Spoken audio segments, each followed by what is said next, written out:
Remember crypto? Yeah, people kind of stopped talking about it once the whole bubble burst. I mean, every day on the timeline before you'd see people talking about how they got tons of money, they got hundreds of thousands of dollars off investing in all these different stocks and all these different companies and Bitcoin and Dogecoin or whatever.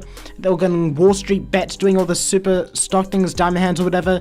And you don't see it anymore because the whole bubble popped, the whole cryptocurrency bubble popped. It wasn't the individual coins which made them the money, it was the interest as a whole in cryptocurrency.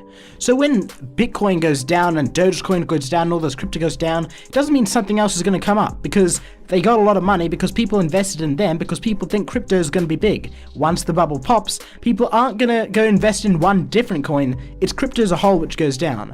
So anyway, only dumb people are going to buy a lot of cryptocurrency nowadays, unless, you know, there's some super smart investor or something who knows about some coin that's going to blow up in 20 years or something. There are some dumb people who will buy crypto because they fall for scams. They'll fall for that Nigerian prince email. They'll give all their money to Mr. Beast scam ads. And of course, the people to use and take advantage of these people is YouTubers, influencers. Who else? I mean, who else is gonna use people? Who else is gonna use people for money and say, "Oh, I'm not using them for money, I'm just chasing that bag"? Before I get too much into the video, just remember, if you like the video, subscribing to this video will give you more videos like it, and it fuels my massive ego. Let's get into the video. So one example is Logan Paul. He is promoting this scam cryptocurrency called Dink Doink. Sounds like it's a vehicle from In the Night Garden. The Ninky Donk. Dink Doink Telegram. And it turned out that he was actually involved in the creation of the cryptocurrency. He thought of the name or something in his podcast. We might as well, you know, be honest about how this came about. I was chilling with Logan and we were like, what's the stupidest name we could think of for like a coin, right? What's the weirdest name we could think of for like a little mascot that's like a dumb sprint? We were like, Dink Doink. Oh my god, his name's Dink Doink. And it just came alive. Like Logan designed the character on his phone, on Snapchat. And then he started promoting it to his fans like it was a whole, you know, joke thing, even though first of all, it wasn't funny in the first place. And second of all, it's clearly not a joke when you're buying this stuff and you're planning to sell it once some of your fans buy it. I mean, that's not funny, it's just scamming your fans. And even some of Logan's retard friends were trying to promote it. I mean, Mike's promotion of it looked like a Sam Hyde bit. It just looked absurd. Hey guys, what's up? It's me, Mike, here to send some love and camaraderie to the Dink Doink Telegram team.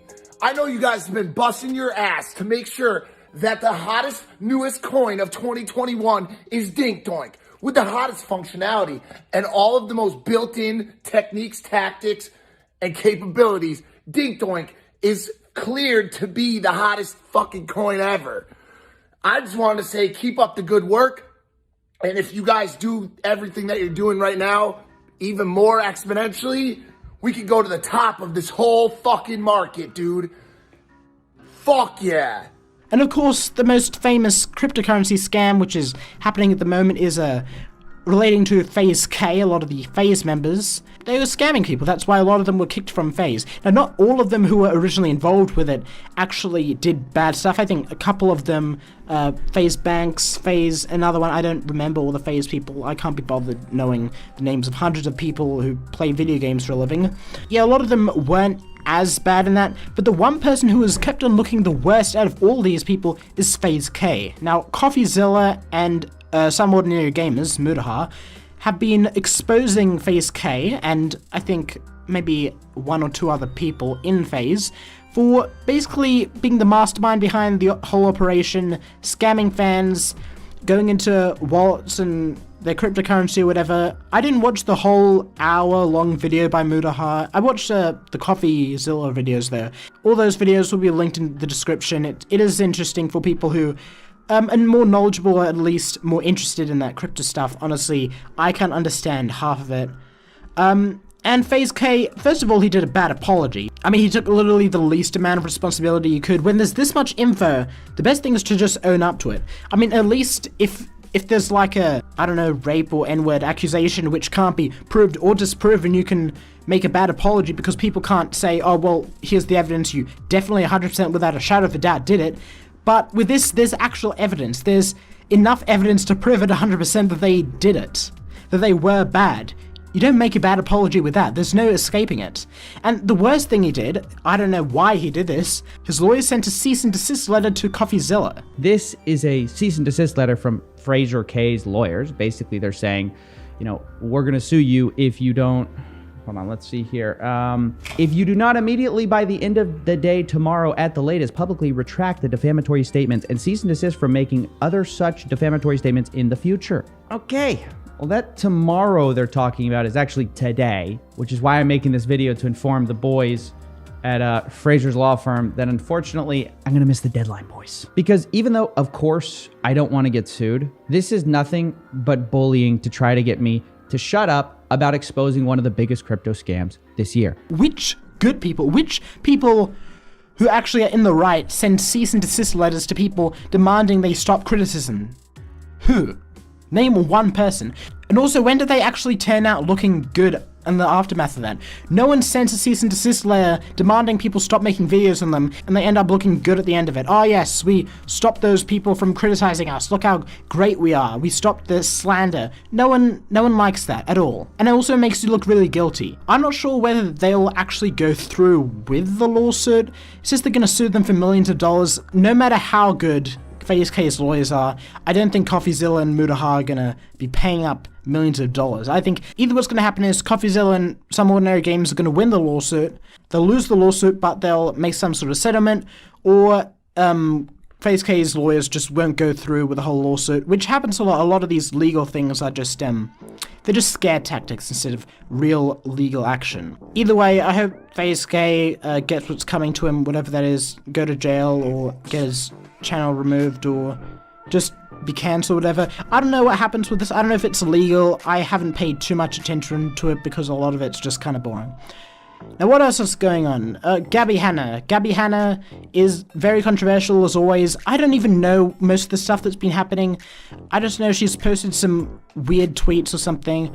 The last time I remember that she was doing something which I actually know are the couple memes in December 2018. The one on YouTube Rewind and the "So what if I'm a monster?" one, you know that meme where she was screaming and it was kind of a cringe thing. It was in one of those videos where they explain the lyrics of the song. If I'm the monster.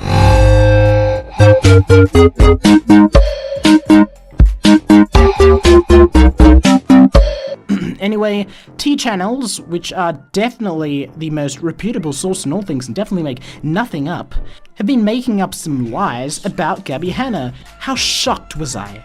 Absolutely shocked when I found out a T-channel had been lying. Wow, that's absolutely crazy. Who's lying next? The H3? Def Noodles, who got banned from Twitter, so I guess he won't be doing as much lying anymore. So Gabbie Hanna didn't do much bad things, and T-channels are making it out like she's the worst person in the world. She's murdering some kids, she's raping some little babies or something, I don't know. I know Willie Mac Show made a good video on it, and Nicholas Joy is making a video on it as well, so you can watch those videos for more information about that. But yeah, Gabbie Hanna is not as bad as people say. So also, there's been some censorship going on in the YouTube community. Empleman has had to delete all his old YouTube poops because I think some of them have been getting flagged or removed and it's affecting his channel, I believe. None of them broke any rules actually. I think they're all very, they're very innocent videos. They're just YouTube poops. There's nothing really bad about them. And the fact that he had to delete them is just sad, honestly. That they're not actually gone because a lot of people have re-uploaded them. In fact, I re-uploaded them on another channel called Empleman Archive. And also, Nick Fuentes was banned, a famous alt-right, I don't know if I would call him alt-right, white nationalist, Twitter user, former internet blood sports person, and political influencer. And of course, this all happened after he got into a big media firestorm with his involvement with Congressman Paul Gosar. I don't really care to get into much of that stuff now. I've got a video coming up which talks about Nick Fuentes, so you can watch that later on or whatever. Yeah, I don't think he deserved to get banned because I think he was banned for his off-site behavior. I think he was banned for what he said about the Capitol riot outside of YouTube. And honestly, I don't think people should get banned for stuff they do not on the site. Because, I mean, the Ayatollah of Iran is on Twitter. I think Putin's on Twitter as well.